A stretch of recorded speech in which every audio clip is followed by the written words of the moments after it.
que lo expresaba en 7 frases en donde él se comprometía a hacer lo que había prometido, ¿sí? Yo los voy a sacar, yo los voy a librar, yo los voy a redimir, los voy a tomar por pueblo, voy a ser su Dios y los voy a meter en la tierra que prometí, se las voy a dar por heredad.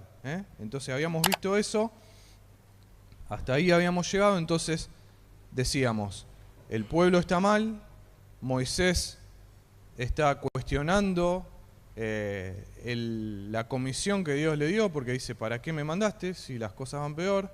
Dios le responde con esto, ¿sí? Y entonces ahora vamos a ver que Moisés se da vuelta y va a llevar este mensaje que Dios le da al pueblo de Israel, ¿sí? Entonces vamos a leer como primer versículo, vamos a leer el versículo 9 y vamos a analizar un poquito.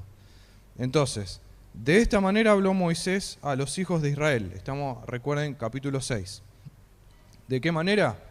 De la forma que Dios le contestó a él.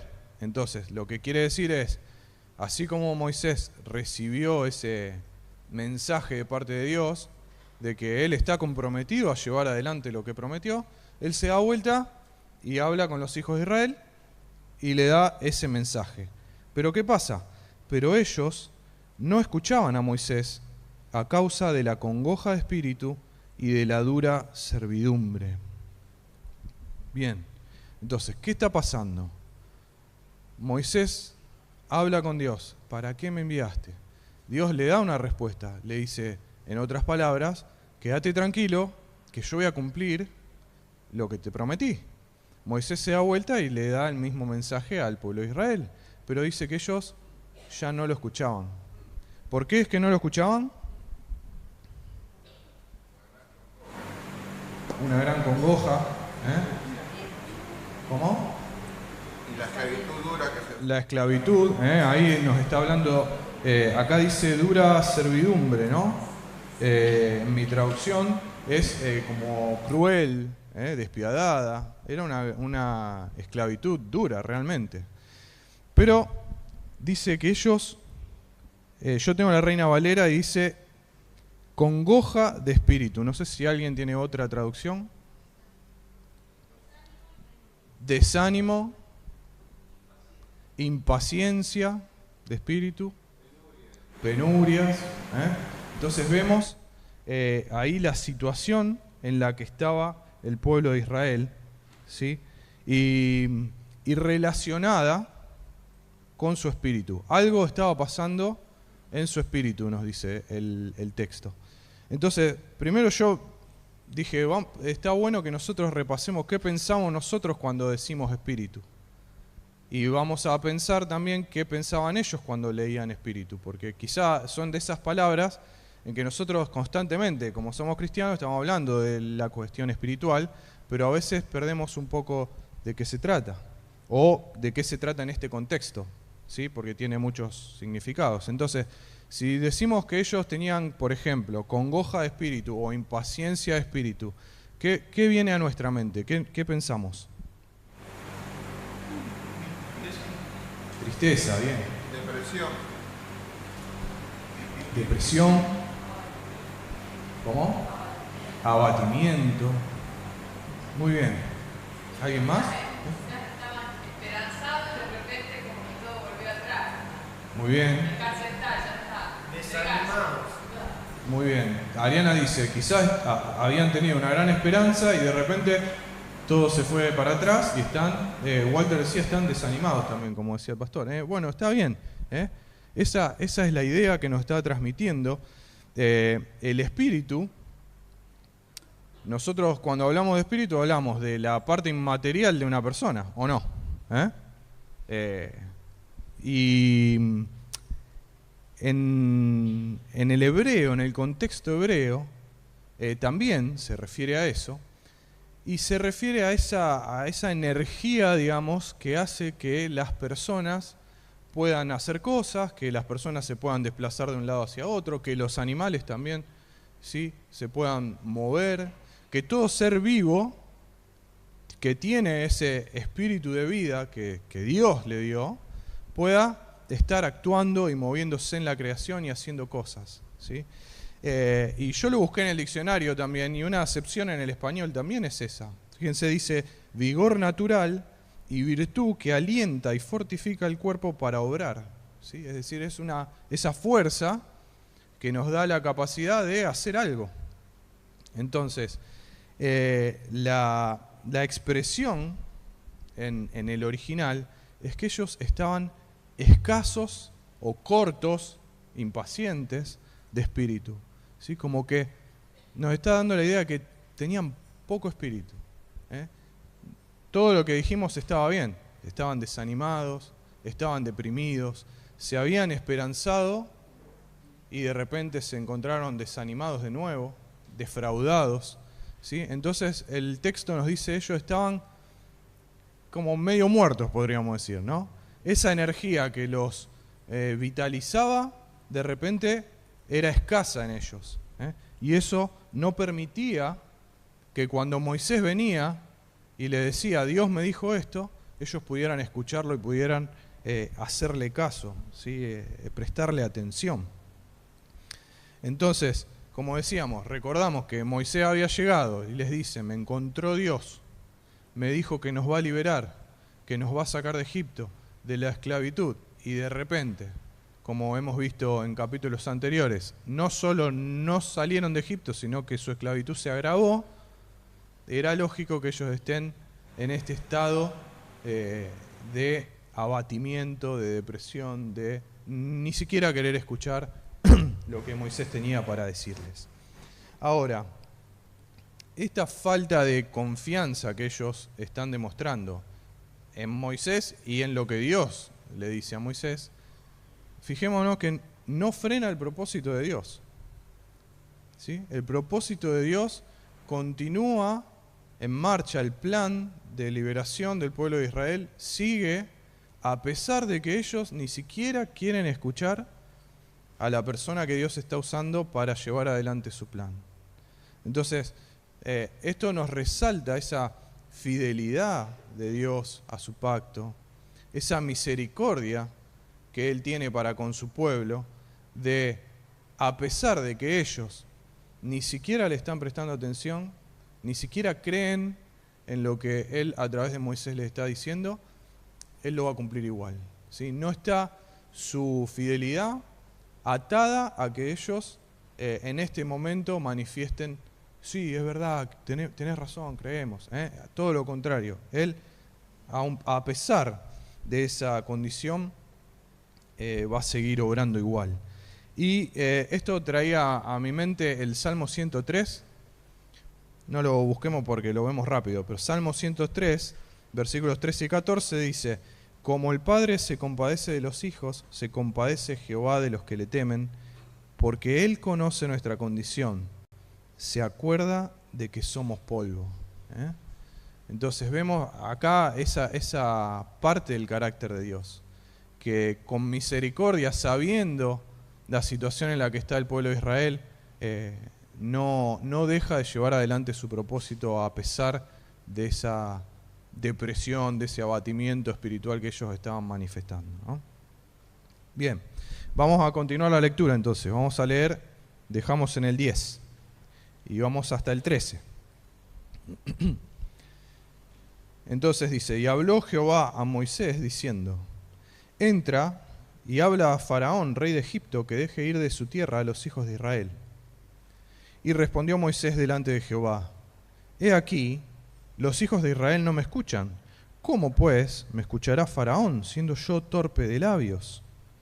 Entonces Jehová habló a Moisés y a Aarón, y les dio mandamiento para los hijos de Israel y para Faraón, rey de Egipto, para que sacasen a los hijos de Israel de la tierra de Egipto. Entonces, acá vemos que Moisés habló con el pueblo, no lo escuchan. Dios le dice, andá y habla con Faraón. ¿Y Moisés qué le dice entonces?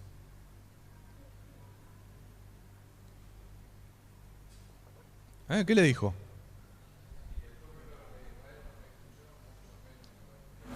Exactamente. Si ni siquiera tu pueblo me escucha, ¿qué me va a escuchar Faraón? Y aparte vuelve a decir algo más. ¿Qué dice? Siendo yo torpe de labios. ¿Eh? ¿Les hace acordar a algo esto? Es como un déjà vu esto, ¿o no? ¿En dónde ya Moisés manifestó esto? En su llamado, en el pasaje que leímos en el monte Horeb con la zarza. Cuando él empieza a dar excusas y razones por la cual él cree que no debe ser el que vaya a Egipto, una de esas excusas es: yo no sé hablar bien, soy torpe de labios. Y acá, otra vez, entonces vamos a ver que Moisés empieza otra vez como en ese ciclo de decir: no me hagas ir a hablar con Faraón.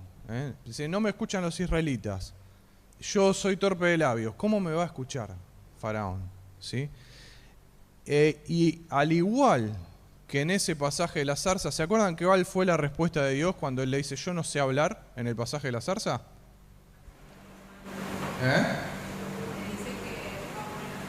Exactamente. Le dice: yo no lo conozco a tu hermano Aarón, él te está yendo a buscar, él va a hablar por vos.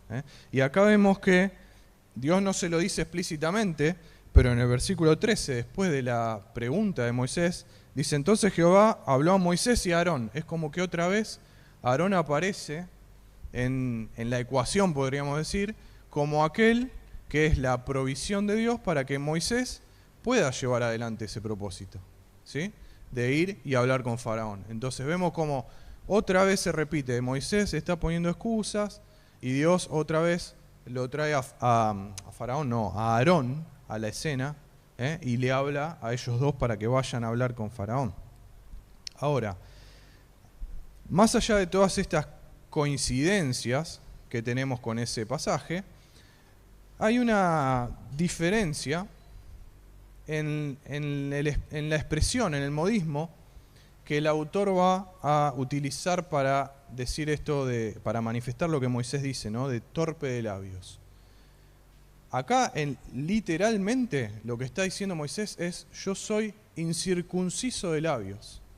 ¿Sí? Si vamos al original, Moisés está diciendo: yo soy incircunciso de labios. Esto no quiere decir que está mal traducido, porque realmente esa es una expresión que se utiliza para decir: me cuesta hablar. ¿Sí? Pero es raro y es llamativo porque en el pasaje de la zarza el autor usa otra expresión para expresar la torpeza de labios de Moisés. Y acá él elige decir que Moisés está diciendo: yo soy incircunciso de labios. ¿Y por qué puede ser que Moisés esté apelando a su incircuncisión de labios en este momento? ¿Qué les parece? ¿Cómo? Muy bien, no se identifica con el pueblo judío. La tarea era titánica, dice el pastor.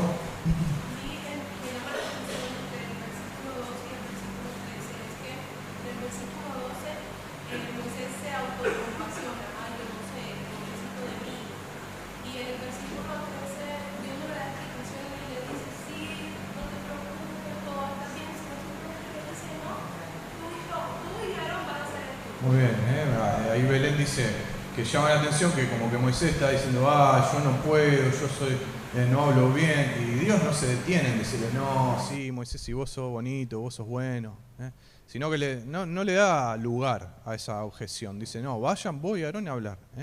Pero vemos, entonces, en parte venía por donde dice la hermana, ¿no? Recordemos que Dios, al primer cuestionamiento que hablamos al principio de Moisés, responde con su pacto. Yo soy el Dios de pacto de Israel y yo voy a cumplir. Y acá Moisés es como que medio me da la sensación de que se quiere desprender de eso, ¿no? Yo tengo labio incircunciso, yo no tengo nada que ver con ese pacto, porque recordemos que la circuncisión era esa señal del pacto, ¿no? Entonces es como un plus que el autor nos pone acá para demostrarnos que Moisés está en esa duda, en esa lucha de querer un poco como desligarse. Me parece que Moisés dice: esto no va bien, más vale me despego ahora mientras puedo y antes de que se hunda el barco, ¿no? Entonces lo vemos ahí, en esa lucha a Moisés, y en donde Dios, una vez más, como decía Belén, no se detiene a darle explicaciones, sino provee a Aarón como la ayuda que necesita Moisés para suplir aquello que lo estaba impidiendo llevar su su propósito adelante. Ahora, ¿qué nos encontramos en el versículo 14? A ver, ¿qué empieza? Una genealogía. Pero viene un relato de esa lucha interna de Moisés, de cómo el pueblo está deprimido, de todo lo que está sucediendo a consecuencia de la llegada de Moisés y la exigencia de la liberación, y de repente suena un celular y una genealogía. Se le mezclaron los rollos, me parece, al que compiló Éxodo, ¿no? Pero en realidad vamos a ver que no es así, ¿eh? Vamos a ver que esta genealogía no solo no está por error ni por casualidad, sino que está siendo destacada de alguna manera a través de un recurso literario que nosotros ya estudiamos alguna vez. No sé si recuerdan, el quiasmo. ¿Lo recuerdan? ¿De qué se trataba? Ahí me das enseña porque no tienen voz, está bien, ¿eh? Hay una parte central y alrededor de esa parte central, que es la que se quiere destacar, hay una serie de secciones que son paralelas y simétricas, podríamos decir, ¿eh? Entonces, fíjense, Moisés pregunta en el versículo 12, ¿cómo pues me escuchará Faraón siendo yo torpe de labios? ¿Y qué dice el versículo 30?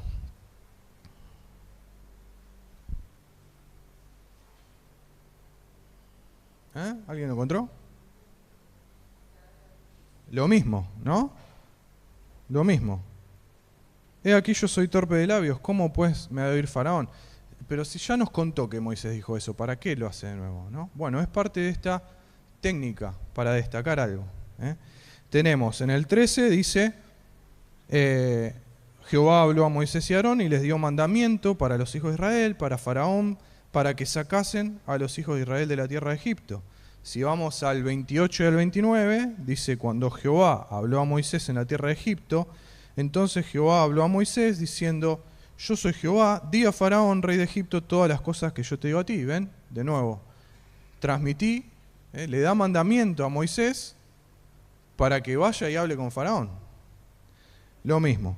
Y en el medio tenemos esa genealogía que ahora vamos a intentar analizar un poquito. ¿A quién le gustan las genealogías?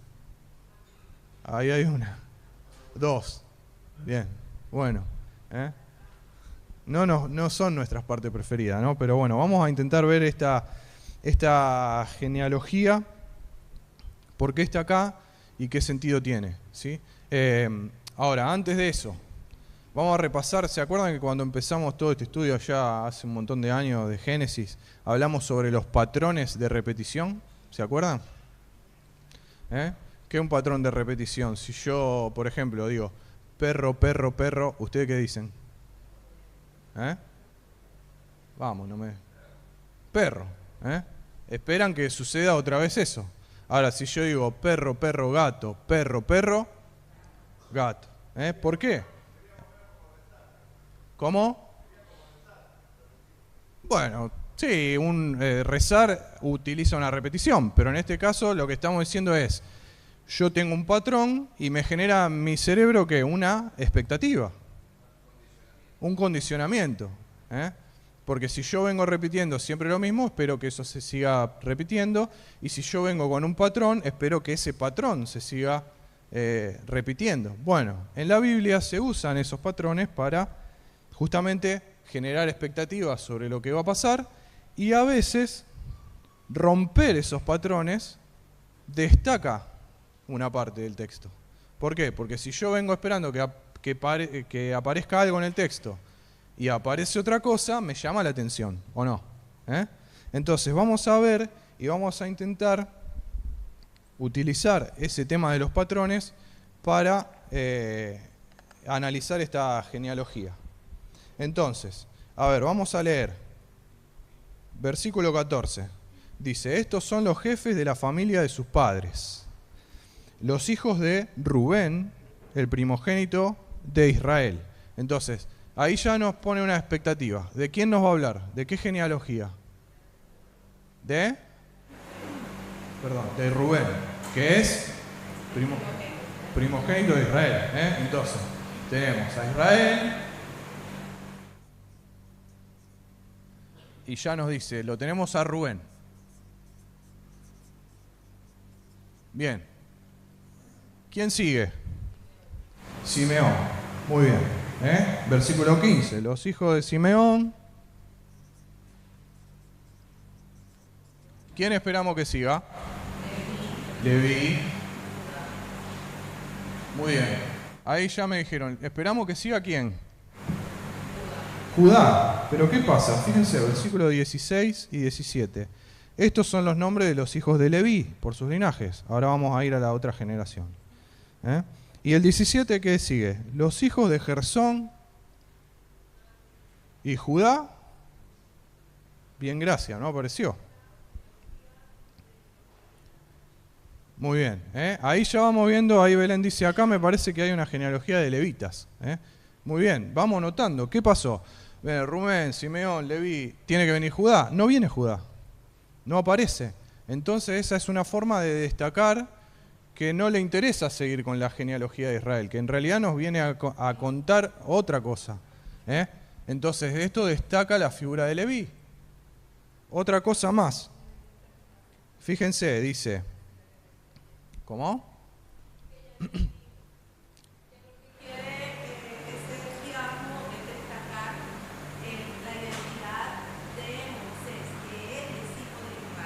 Muy bien, la identidad de Moisés, y vamos a ver un poco más.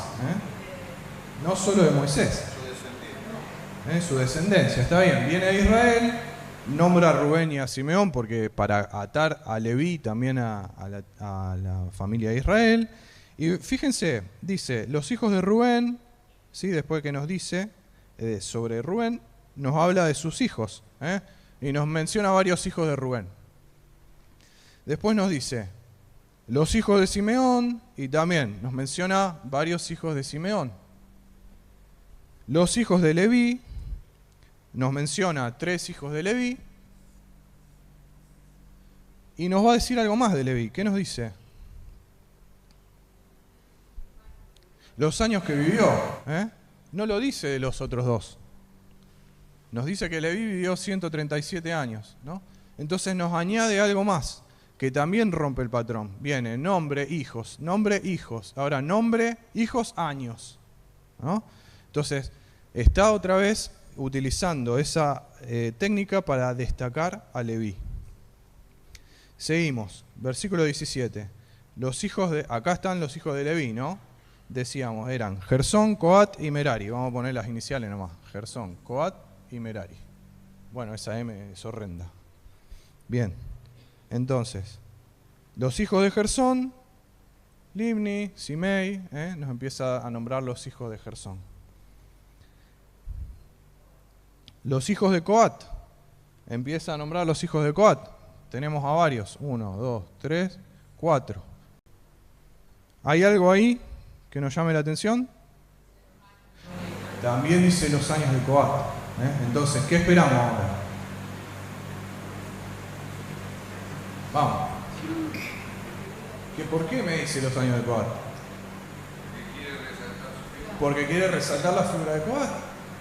Porque me está marcando el camino que yo quiero que yo recorra para llegar a lo que me quiere decir. Entonces, tenemos los hijos de Coat y también tenemos los hijos de Merari explicados ahí. Ahora, los hijos de Coat, ¿quiénes eran? Amram, Izar. ¿Cómo son los otros nombres que estoy de espalda? ¿El último cómo? Bueno, vamos a poner así. No sé si escuché bien. Entonces, tenemos los 4 hijos de Coat. Versículo 20.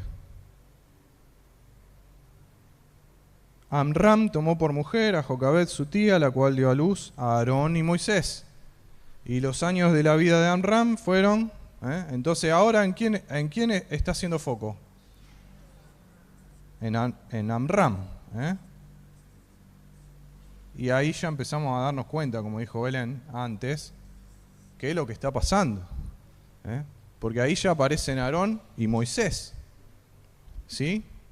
Entonces, también nos va a comentar sobre los hijos de Coré, porque después van a ser una familia muy importante en el libro de Números. Vamos a ver que ellos se van a intentar rebelar. Pero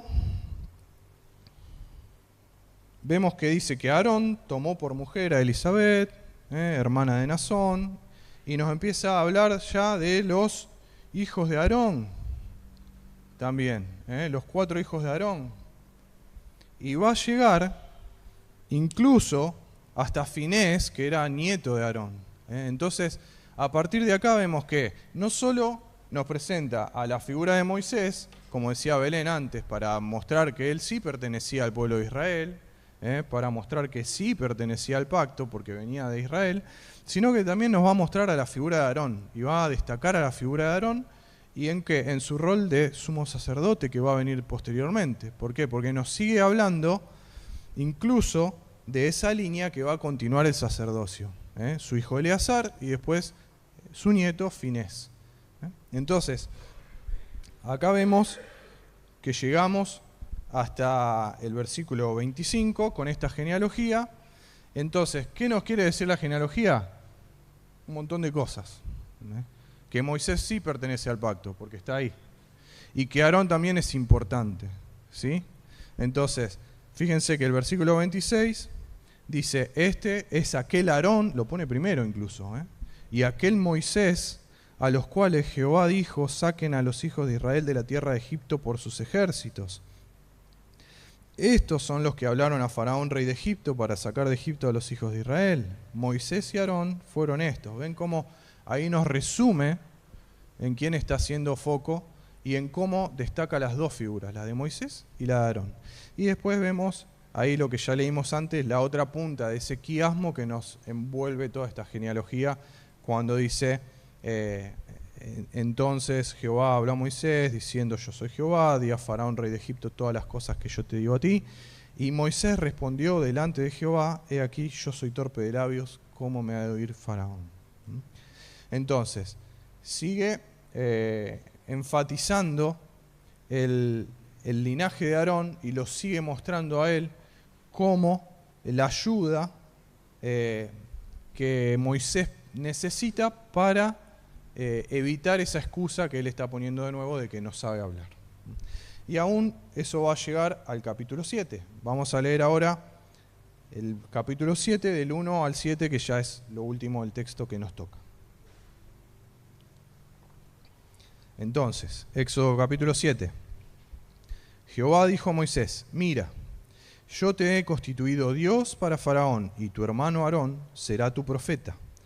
Tú dirás todas las cosas que yo te mande, y Aarón tu hermano hablará a Faraón, para que deje ir de su tierra a los hijos de Israel. Y yo endureceré el corazón de Faraón, y multiplicaré en la tierra de Egipto mis señales y mis maravillas. Y Faraón no os oirá, mas yo pondré mi mano sobre Egipto, y sacaré a mis ejércitos, mi pueblo, los hijos de Israel, de la tierra de Egipto, con grandes juicios. Y sabrán los egipcios que yo soy Jehová, cuando extienda mi mano sobre Egipto, y saque a los hijos de Israel de en medio de ellos. E hizo Moisés y Aarón como Jehová les mandó, así lo hicieron. Era Moisés de edad de 80 años, y Aarón de edad de 83, cuando hablaron a Faraón. Entonces, acá vemos que continúa con el tema. El Señor le dice a Moisés, mira, yo te constituyo a vos como Dios para Faraón y tu hermano va a ser tu profeta. ¿Por qué le dice eso? ¿Por qué le dice que lo hace como Dios para Faraón? Sí.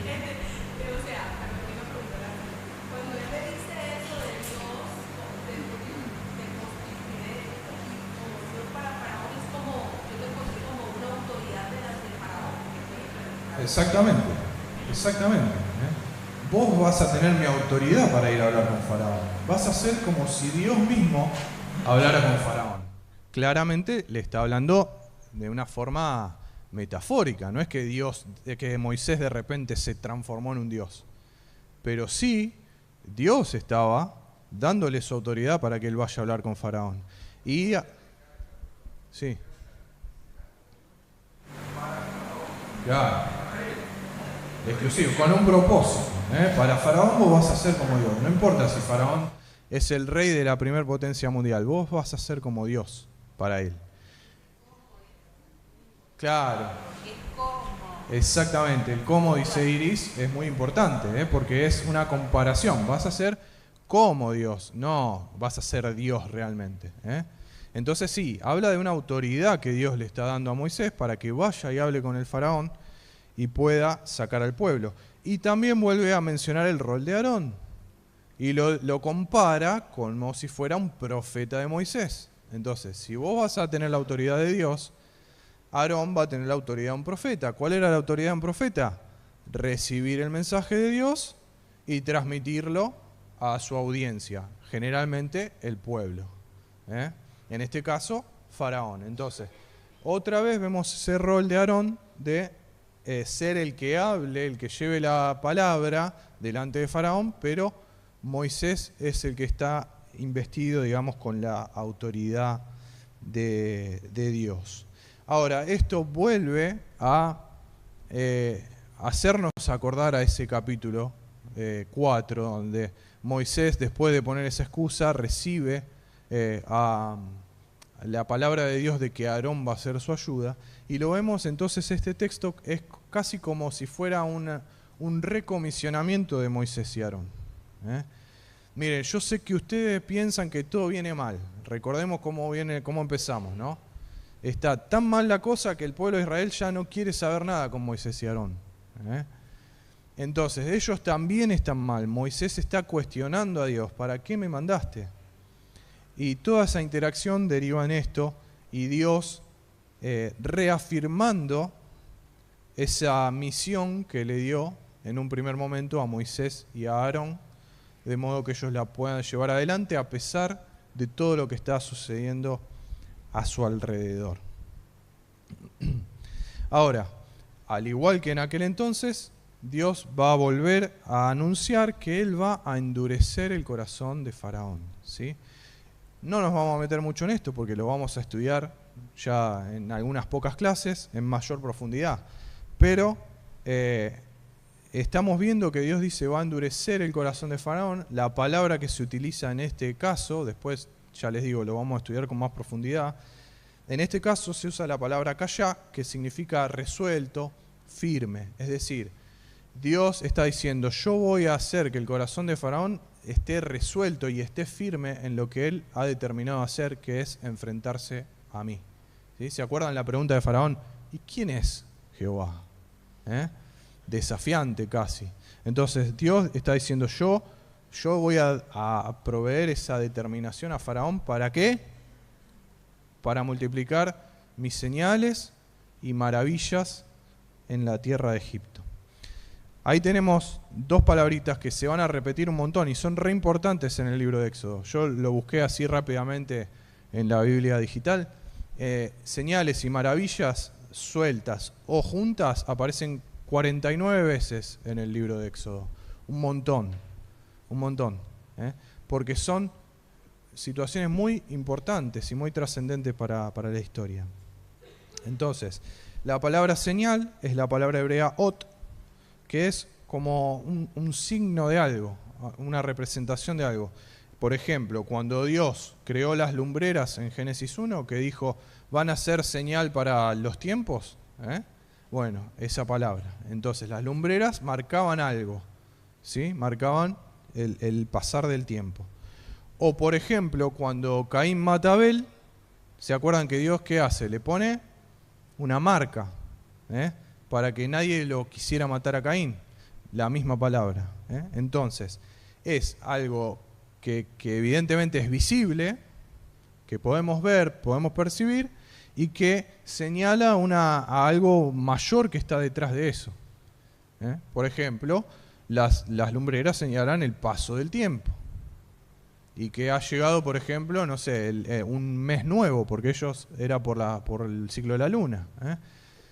O la señal de Caín señala que Dios ha puesto una cierta protección sobre Caín para que nadie lo encuentre y lo mate. Entonces es algo que podemos ver y que apunta a algo mayor que está detrás de eso. En este caso, vamos a ver señales hechas en Egipto que apuntan a que Dios está trabajando para sacar al pueblo de Israel y que Dios realmente es la autoridad y bueno, todo lo que vamos a ver más adelante. Ahora, la palabra maravilla es otra palabra que es mofet, y ahí ya tiene un tinte más milagroso, algo milagroso, ¿sí? Que demuestra el poder de Dios, ¿sí?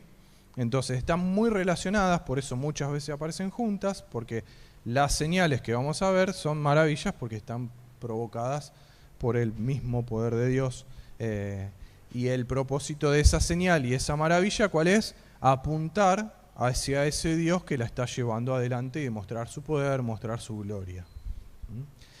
Entonces, Dios dice, yo voy a endurecer el corazón de Faraón, voy a multiplicar mis señales, y dice, y sabrán los egipcios que yo soy Jehová. Entonces, ¿cuál es el propósito? En este caso explícitamente está que los egipcios sepan quién es Dios. Que Faraón, que se preguntaba quién es Jehová, sepa quién es Jehová. Que Israel sepa quién es Jehová. Y que todas las naciones recuperen el conocimiento de quién es Jehová.